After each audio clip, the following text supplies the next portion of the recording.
lounging, son. So welcome back to the Comic Lounge. My name's Ryan, and I have another dope guest for you guys. I got Christian Meesey with me, aka Meesimo, really dope cartoonist. Saw your work, wanted to bring you on the channel, wanted to, kind of spotlight you so more people can discover you if they haven't already. Welcome, dude. Thanks a bunch, man. I really appreciate it. Oh, dude, it's completely awesome. My pleasure. Hey, thanks, man.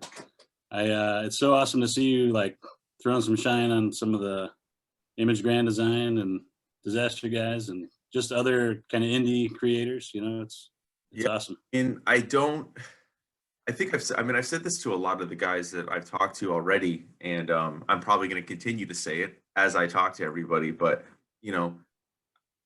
I do a lot of different shit on my channel. Ed and Jim, like they go through books. I do some of that too, like some of my favorite books. I do interviews with, creators that everybody knows. I do, my weekly reads, my graphic novel, but I wanted to do something that I don't see a lot of. And I don't see a lot of interviews with guys like yourself that aren't like working at DC or Marvel, right? And I wanted to bring something fresh and different to the channel.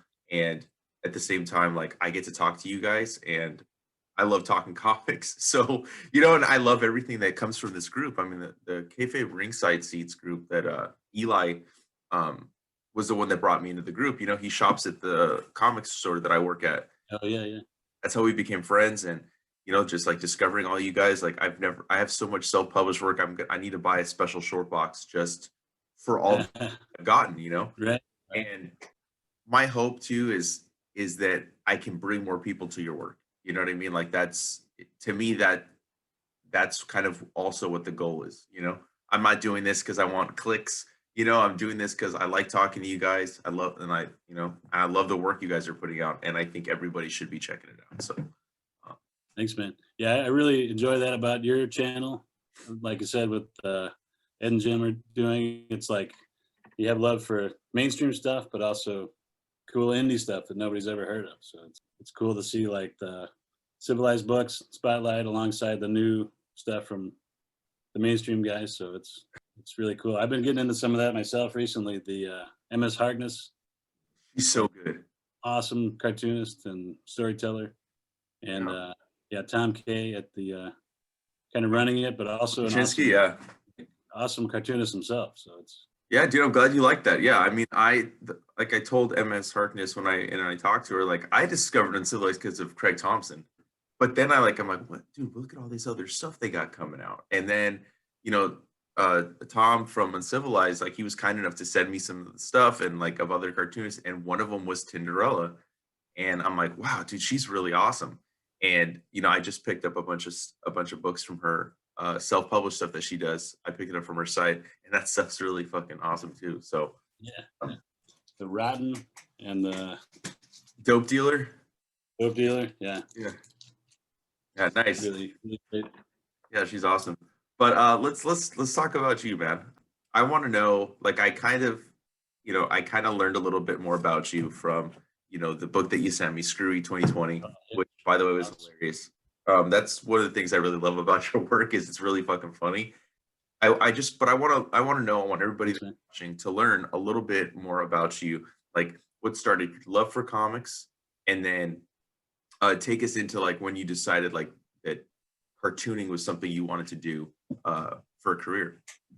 I could trace everything back to finding interesting things to do as an only child, basically, like latchkey kid, or getting dragged along with my parents to a party or something and sitting in the corner, like looking at the bookshelf while they're playing cards and, hanging out. And the Smithsonian comic book of comics, it's like such a treasure trove of like Mad Magazine stuff, like Carl Barks is in there.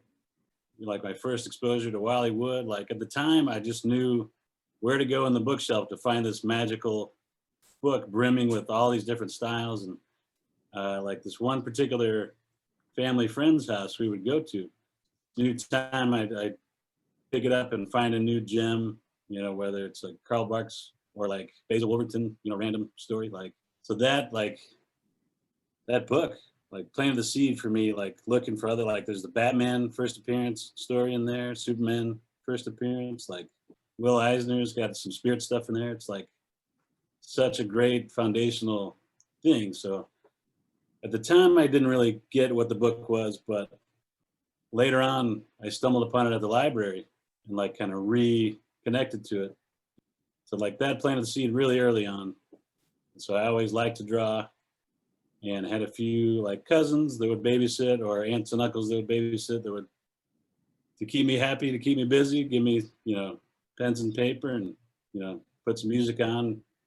It's a way to meet new friends, like when you're a kid, kind of trying to connect with a little bit of an oddball. So you're trying to connect. I guess everybody feels that way as a kid. So Yeah. in class, you're connecting to making friends in school by drawing funny pictures of the teacher. The teachers didn't love it so much, but it was worth it. So kind of like was exposed early to caricature and comics. So that's kind of my two main paths. Kind of, and really getting into caricatures is kind of where my comics centric path diverged. So all through high school and grade school would make like mini comics and like really like kind of too serious for themselves, sci-fi comics and action comics. And then when I got into caricatures, like it's like, oh yeah, you can like actually have fun with this stuff and like fucking still do awesome, detailed and nice, artwork. Like focus on the artwork, but to have fun with it. Make it funny, try to get some laughs. So Yeah, I mean, I think that's like, and I've watched, like, you sent me some stuff that like was older, and then I'm like, I watched the progression because I put all the books in order of like when you release them, and then I watched style even change, and it's just crazy. And like, I love caricatures, and I think I've never seen somebody that does caricatures like doing stuff with comics. You know what I mean? So I think that that's what really also stood out about your work, and like the Knucklehead Comics is fucking really awesome. Motley, I mean, you just like there's such a wide range of stuff you got going on, Yeah. And what was like, and then I think even in like Screwy 2020, you talk about your self-published stuff. You were doing that was that in high school or was that in middle school? in middle school we would draw it, but we didn't know that you had to draw it on big 11 by 17 paper and shrink it down.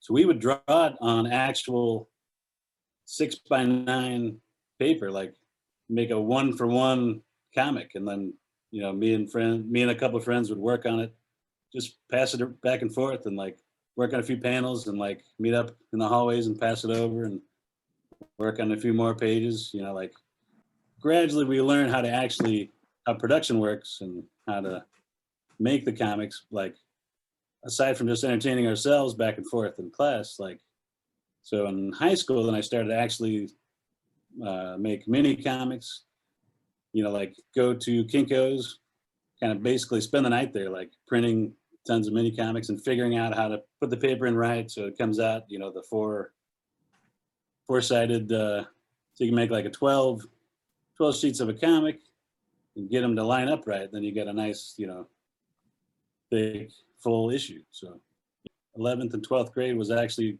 making and selling comics to classmates, and made a little money to take care of my comic habit.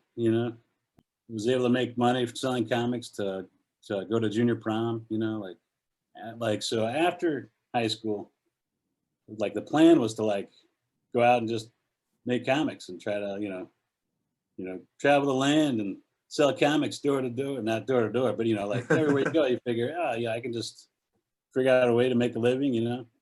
I don't need to actually go to school at the time, make these comics, sell out of my backpack, and travel around, live on the beach or whatever. More of a romantic idea of the artist, but Yeah. then reality sets in, and you realize, oh shit, I need to get a job and actually pay rent and get out of my parents' house. So I got a job pretty early on after high school doing caricatures at the local Six Flags, and like totally hit the lottery as far as like right time, right place. Because Tom Richmond, awesome, Mad Magazine. Now, back then he was just an awesome caricature artist. He was setting up a booth in St. Louis. So he like trained us all, and all the wisdom he's put into his caricature book and Mad Magazine, he trained us. You know, like he's like, it's rare to see an artist of that caliber also have teaching chops of the same level. You know, like not every great artist is a great teacher. Right. Thankfully, you know, him and another guy, Ed Steckley, who's also become a great, you know, accomplished illustrator in his own right, also a great teacher. I think his whole family is teachers, so it's just kind of ingrained. But they would never miss an opportunity to give you shit and bust your chops. So like, never take yourself too seriously, which is a good lesson to learn as early as possible. So I really lucked out, you know, getting into caricatures at that point. And they were fans of comics too. Like Tom's the one that got me into like Alan Moore's Swamp Thing, you know, and Miracle Man. So just took me to the next level as far as appreciating, you know, the art form, and got me back into Mad Magazine, which is like, Frank Miller is great, but like getting into the more cartoony side, it's like, oh yeah, don't forget about Wally Wood and Mark Drucker and all these great guys. So, Yeah, I mean, that's kind of interesting. This is kind of like it connected too, because like you're talking about like being a good teacher, being an artist. Stephen Bissett is teaching for a long time, right? And then you said Swamp Thing was a comic that kind of changed the way you looked at comics. That was the comic that made me look at comics differently, because like I was such a huge DC fan, and Swamp Thing just always like the look of him always appealed to me. And the first book I picked up was that book of Swamp Thing, the Saga of Swamp Thing, #1, and I'm like, whoa, dude, this is completely different. Everything else I'm reading, you know, and that kind of started me down the rabbit hole of like Vertigo, and eventually like I was a little too late to the party, I would say, but like Love and Rockets and all that stuff, Fantagraphics. I think it's interesting, like the caricature aspect, to kind of supplement income, right? Because like going to Six Flags and doing caricatures, but then you're also working on comics. So you just been, since that day, have you just been doing art? Is that how you make, like, completely have made your living since that day when you started doing the characters? Yeah, basically. One form or another, caricatures is always, so that like laid a nice foundation. And it's like, once you have that skill, I can do that for, you know, you always have that in your pocket now.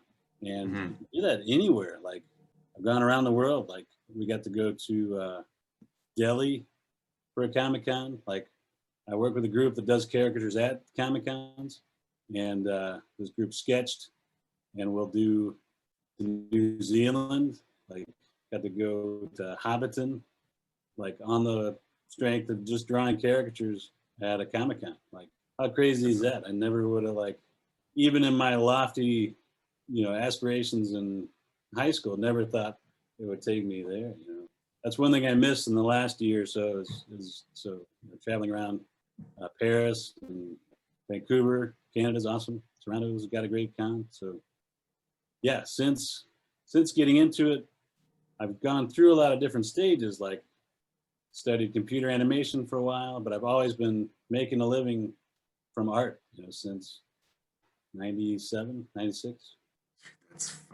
That's awesome, man. I mean, that's like the dream, right? I mean, everybody that wants to draw comics or art would, that, you know, like wants to be able to be doing something they love, and it's not always the case. I mean, I'm pretty sure you can see these paintings behind me. That's my wife's, you know, like, so I'm constantly pushing, like, dude, you have to fucking like make money from your talent, you know, like I'm not saying like, oh, it's all about money, but like make money doing something you love, you know, like instead of waiting tables, you know, at the restaurant we work at. So yeah, it's just very inspiring to hear that, like that you went after it, man, and you just continue to like make your living doing something that brings you joy. I mean, like I said, that your Screwy 2020, you know, like you talk about your story, you talked about this past year, and even during a dark year, you made stuff funny in here. And it has been it was a pretty shitty year. But I do want to know, like, so you're doing your caricature work, right? How and when did you get your first like comic book work published? So I've always, alongside the caricatures, kind of used that to enable me to keep making comics. So I did my own self-published stuff concurrently through the mid 90s, and would do the Kinko's route. So I went to Miami for school and was still working on stuff, and I got hooked up with, like, I was a little bit older when I finally went to college, so I was kind of closer in age to some of the instructors, so I really befriended. And I studied computer animation, but really spent most of my time hanging out in the fine art department. Befriended all the fine art teachers. So we'd go to their art openings and befriended some of the art galleries down in Miami. And we would put on shows. And one of the galleries, the Dorsch Gallery, I had brought a packet of just photocopied copies of the latest comic I was working on, just to show one of my buddies who's the teacher. And like the gallery owner saw it, and we had kind of been becoming friendlier, but he saw it and is like, oh, I'll publish it. So that was my first official publishing, is that first Motley book. We had a connection with a printer that would print up the flyers for all the art shows, and they'd never done a comic before. So they like, yeah, we'll give it a shot. And so it's a unique format, which kind of is part of the appeal. It's like heavy cardstock. It's all black and white in the cover, but that was my first published comic. So 2003, first Motley original graphic novel. Yeah, I loved it, man. It's awesome. I do love the format too, and I love that you hand letter. That's another thing that I love. I love when you can tell that something's hand lettered, and because you know how like some self-published work, it's like it's just typical, like they type it up and it just doesn't. It kind of like it's jarring a little bit, because I mean I think everything in the comic book is important and can take you out of it if it's not quite there, and letter is very important. Part of the artwork, really. Like I sure. played around with it, but I always come back to hand lettering. Like it definitely makes the whole thing of a piece. It's keep it cohesive. Can you talk a little bit about the idea behind Motley? And for everybody, everyone's listening to us talk about this character. I mean, I'm looking at like one of the more recent. I think it's the most recent Knucklehead Comics with Motley and Harv on the back. Can you talk about Knucklehead Comics and Motley and the idea behind him? Knucklehead is kind of, so alongside of all the school and caricatures and everything else, I've been doing like starting a project and like working on a few pages here and there, like get an idea for a new one, start on that one, or I'm just accruing pages and pages. So at some point, at that shit, like I call myself a comic artist, but where's my comics? Like I need to start putting stuff out. But I've been accruing, a healthy stack of pages. So I started putting kind of short stories together in this Knucklehead Comics, and it's like a poor man's 8-Ball or Blammo. I guess I got Motley in there. And occasionally I would throw Motley together, get enough pages together for a full comic, and put that out. I put, I guess, 3 issues out through the Dorsch Gallery back in early 2000s. I put out the Knucklehead stuff through Lulu. It's like you can throw it up there. It's available. Great way to self-publish without a lot of overhead, but anybody can order it, So I've got Motley and Harv. It's like the tall, lanky guy, Motley, and a little crazy guy, Harv. Harv is like the kind of out of control. It's kind of the ego and the id. Harv is kind of out of control. Motley is the cool kind of Fonz of the duo. They're still kind of two fools, basically. The dynamic of the tall, skinny guy and the little round guy. It's like one guy's cool and the other guy's crazy. So it's my kind of Wayne and Garth or Beavis and Butthead duo. Nice. Yeah, no, I love the dynamic between the two of them. I love the design.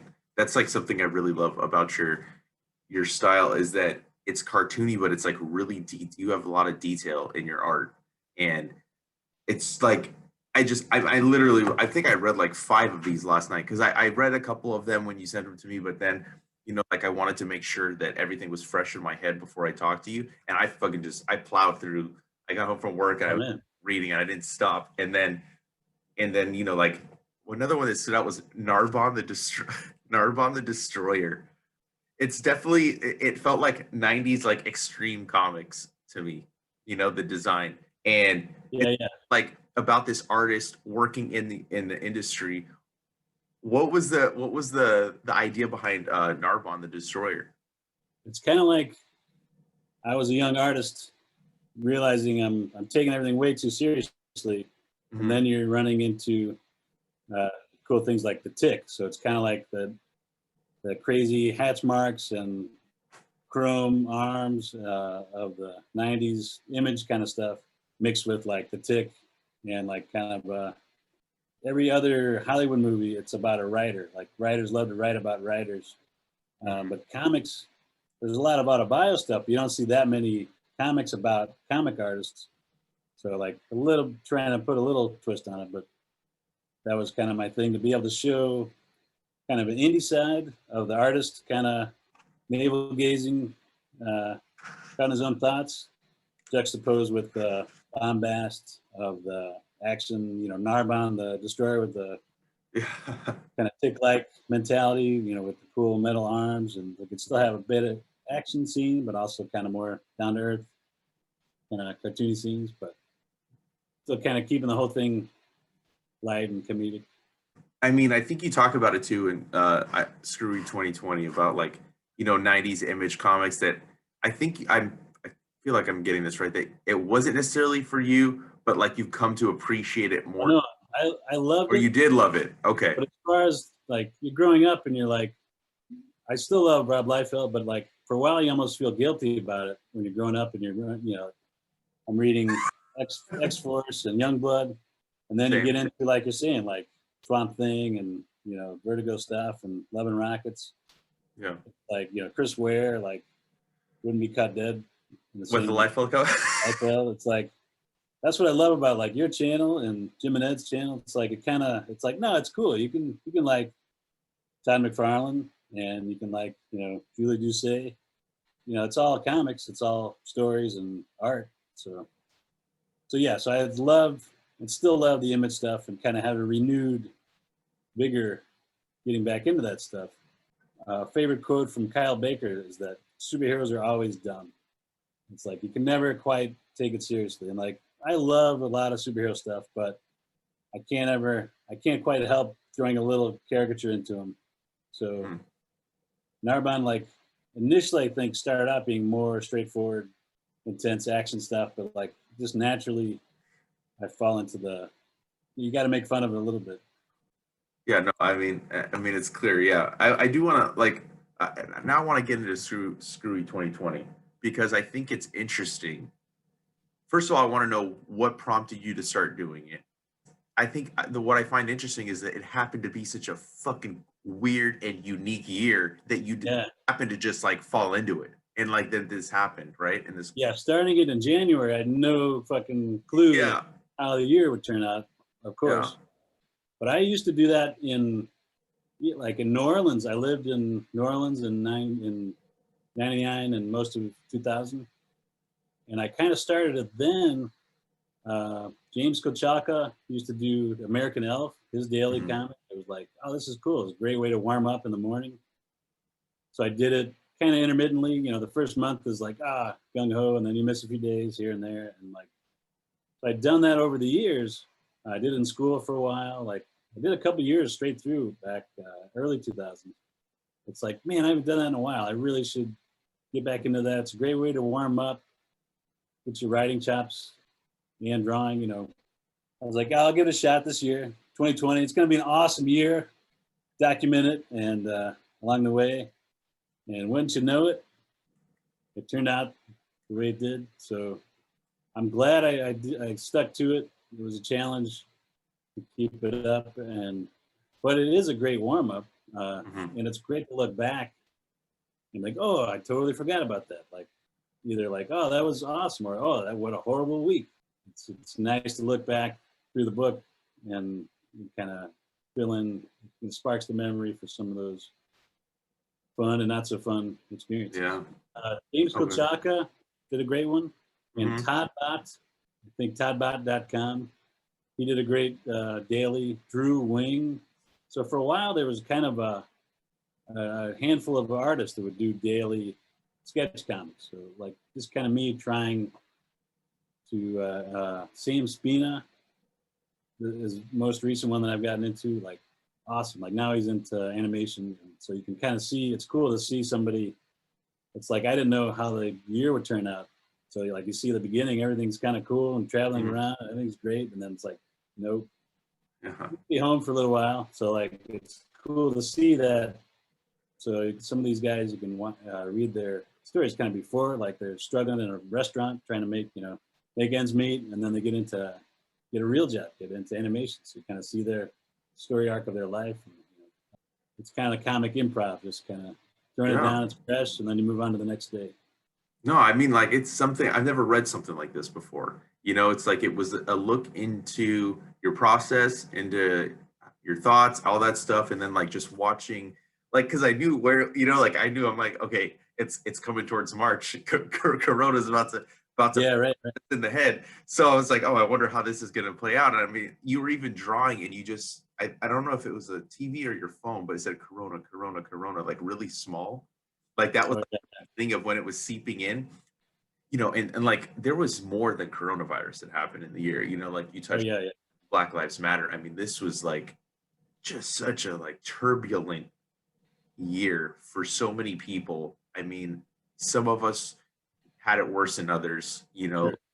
And the way you kind of compiled it and your thoughts in here, like it really captures what 2020 was without being depressing at all. Like you just almost like you were reporting on certain aspects of the world, like the George Floyd thing. I don't know. I really, really enjoyed this. And I think that I would love to see more stuff like this from other cartoonists because like it is a very unique thing. And I'm glad that I'm really, really appreciative that you sent this to me because it was really fucking cool. And seeing some of your thoughts on books that you want to get to, please do them. You're some of the things that you thought you weren't gonna, I think. Extremities. Extremities. There we go. That's one of the comics me and my best friend made up in middle school.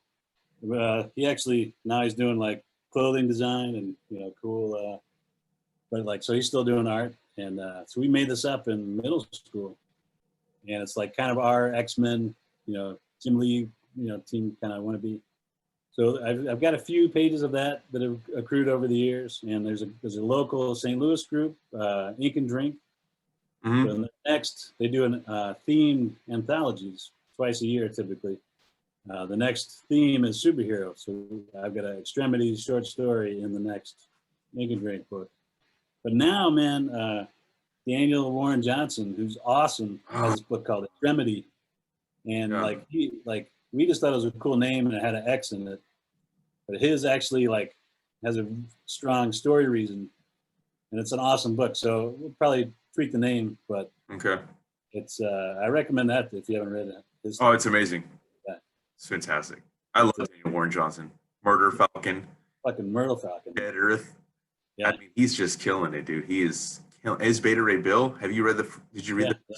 It is so good. It's like almost not fair how good his stuff is, They're doing it as just like a regular flappy miniseries. Like it's cool. And he's got like a Walt Simonson interview in the back. So it's like he's throwing, like he appreciates, Beta Ray Bill's history and, somebody else who does that awesome, bombastic action. And now he's taken it to the next level with his stuff. Yeah, no, I mean, I'm hoping, my only hope is that we get a Treasury edition, much like we got with like, the Grand Design stuff, and Silver Surfer Black was also published. More, yeah. So, oh man, yeah. I mean, all that stuff is so awesome. Another thing though, I want to jump into is IGD. I already have my copy. I saw as you were like hinting at it in the book, right? Like that it's coming up, drawing it. What was the experience like working on that? Like as a Image kid, like I remember taking issues of Spawn into like high school, like because it was like I couldn't put it down. It's so awesome. Like my friends, like some thought it was cool, but like it was like, have you guys seen this? This is fucking amazing. Like Steve Olaf's colors and like, oh yeah. So I was a huge Image head back then. So it's a dream come true to be able to draw Image characters in our own way and throw some love to the Image, original.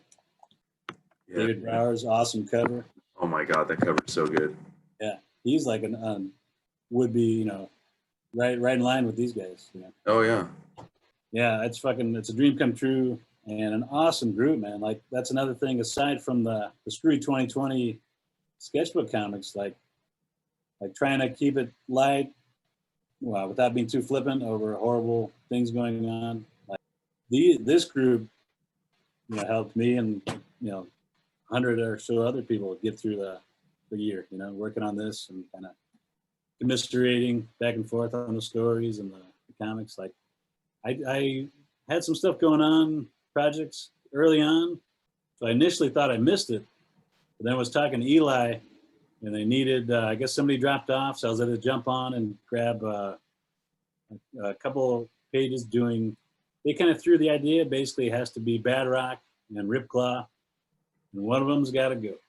I got to have fun and riff for 5 pages on, through the rest of Cyberforce in the back, and I tried to do my best, McFarlane-esque Image era, homage. I loved it though. Like, I think, the day they told me, I stayed up almost all night, like laying it all out. And like within a week or two, I was already done. Like I fucking attacked it. It was like just so fun. Like that's my shit. So. Yeah. No, dude. I mean, I think that, and I've talked to a couple of the guys in the group. I mean, the minute Eli posted too that he had the palette at his house, I was like, I was like, dude, you have it? He's like, if you want, roll through. I was like, yeah, no hesitation. I'm like, as soon as my wife gets home, I'm leaving her with the kid. I'm fucking rolling over.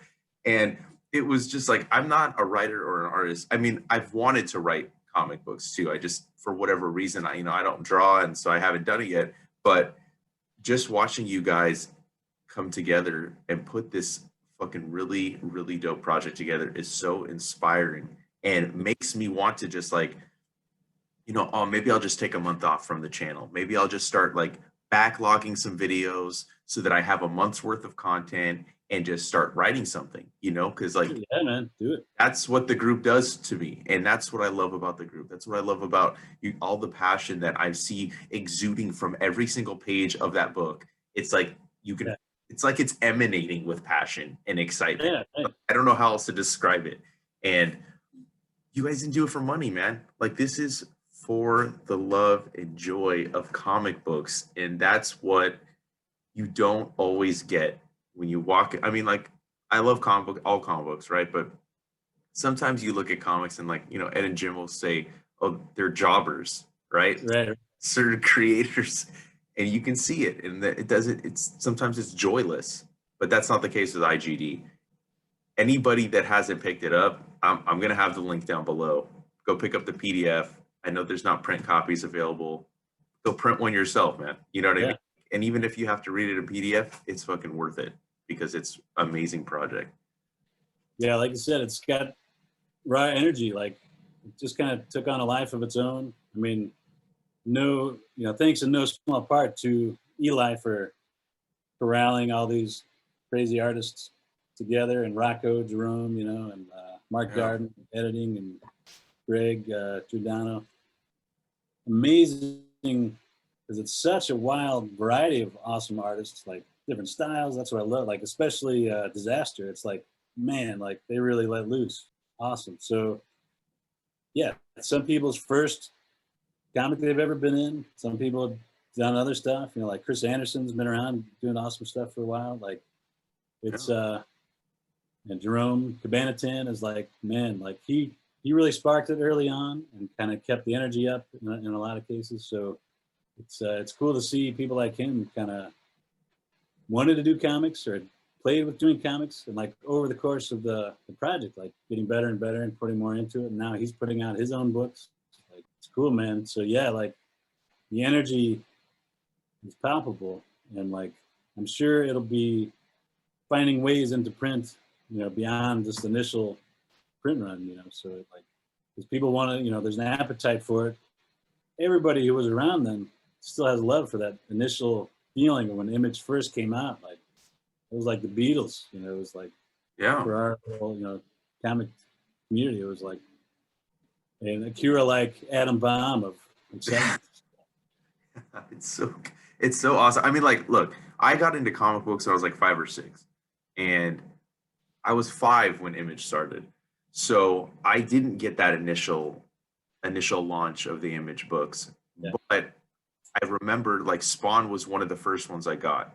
And then I think when I got to like maybe 10, I started getting some of the older issues. Savage Dragon was always one of my favorites. Oh yeah. Still going strong, man. Like I think it's better than ever. Like I agree. I mean, Eric Larson that's like, he's the epitome of like loving comics and making it your career and never giving up. Because no matter what, he had money. He didn't have to continue doing it. All guys, they made millions in the beginning of Image. Like they were selling so many comic books. He didn't have to continue, but he did. And he does it because he loves fucking drawing and writing comic books. And is also inspirational. And I think you guys really captured that energy of early Image because, like, I've gone back, I've read the interviews with the creators, I've watched the documentaries and stuff like that they've done on them. So that was all captured like perfectly with IGD, both the Grand Design and Grand Disaster. And I can't believe you guys all were like secretly doing this. I mean, I kind of knew it was part of the fun too. It's like this little secret that you've got, like you can't wait for everybody to see it. Yeah. It's kind of like bonding, secret project, it's we're all stoked about it, and like knowing when it comes out, it's a special thing. Yeah. I mean, it's crazy. We got to call it the shop I work at. Yeah. You guys have Image Grand Design. I was like, what the fuck do you guys know about this? Yeah, right. Why are you calling a comic store? It's the real world. Like, yeah, it's so weird to see like this online group and this like this crew of people that have become friends through their mutual love of the Kayfabe channel, through comic books, right? And now it's seeping out, and like people are fucking calling us. It's really surreal. I'm not even like a creator on the book, but it feels as if I'm like a part of it just because of like knowing you guys and talking to you guys. So yeah, it's really amazing. And I know that there's more projects in the works. Are you going to be a part of any of the other projects that they got coming up? There's a couple that I'm hoping to do some stuff with, like Mark Darden, who's involved in it. His book Guano Guy.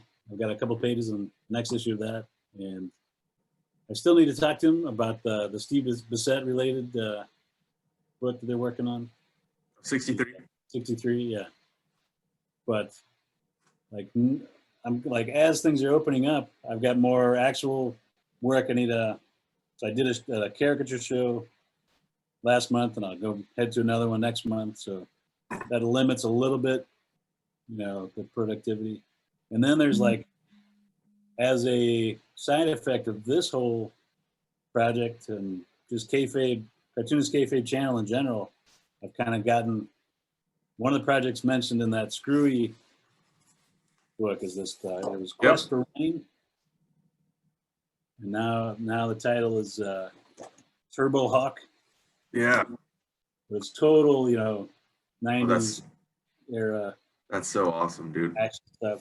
So this is one of those things I've got pages and pages of that I'm kind of like cleaning up and like tweaking the story so it's actually readable. Okay. Some of them are unsalvageable, but I've got enough pages to make a book, so I'm kind of tangentially related project. It's kind of gotten more momentum after that. Nice, dude. Yeah. Would you do the Kickstarter route, or have you thought about like which format you would do that in terms of release? Still figuring that one out. Okay. How to put it out there? Maybe just talking with some of the guys in the group to collaborate maybe on putting it together. But I really need to finish the book and see what it is, and then if I'm going to do issues or just a book. There's another book that I didn't realize was a book you drew. It was a preview copy that I saw at the shop, packaged with stray dogs. Oh yeah. Time shoppers. Yep. When are we going to see that? I'm gonna go to work and I'm gonna go grab that preview copy when I get there today. Um, yeah, what's up with it? You So talk all year in 2020 about how it keeps getting pushed back and pushed back and pushed back. yeah. It fell to the Rona for its initial release, unfortunately, but kind of caught in a time loop. But that one eventually we're going to kickstart. So Tony and I and another buddy are meeting up each week through Zoom, kind of building the plan for the Kickstarter. So soon, and then maybe Tony and I can come back and chat with you about that. Dude, I'd love to. Yeah. Finally know, what we're going to do with it. But yeah, man, that's one of the things I'm most excited projects that I've done. I penciled and inked over Tone Rodriguez's awesome layouts and like kind of co-created the idea with like Tony had the initial spark and then we talked back and forth about it and then he went and wrote it. Fucking hilarious. Awesome. Like Bob Gale from, writer of Back to the Future. One of my favorite movies of all time is Back to the Future. Yeah, fucking classic. So it's this awesome thing that we've done. It's not out there yet, so I'm super stoked to get that out there. Hopefully soon. Okay, cool. And anything else? Is there anything else that you got in the works? Anything coming up soon that we can be on the lookout for? Another comic I just finished the final page of Swallow, Vampires in the Big City, collaboration with Camilla Ransom. Yeah, got it right. So it's like Sex in the City, with vampire, scary vampire babes. So it's horror comedy. We finally finished that, so that we're going to maybe kickstart, but kind of figuring out how to get the rest of that out there. All right, cool, man. And before I let you go, I just want to ask a couple more questions. What are some of the comic books or cartoonists that you're really into right now, or maybe what's one of the books that you read recently that really did it for you, that you really dug? Murder Falcon, anything by Danny Warren Johnson, of course. I'm loving Fonte Bukowski by the awesome. I just bought that, dude. It's so good. The other, like you're saying, like you need a whole box just for books by the guys in the Cartoonist Kayfabe group. Got that too. Yeah. Finally, it took me a while, but finally getting into Michael DeForge. Oh, what is that? I've never seen that before. Okay. Book called Lose. It's kind of his one-man anthology, but he super prolific. But his style is so okay. Yeah, I'm gonna look it up. Creative, and it kind of took me a while to get over. But the design is out of control. Oh wow!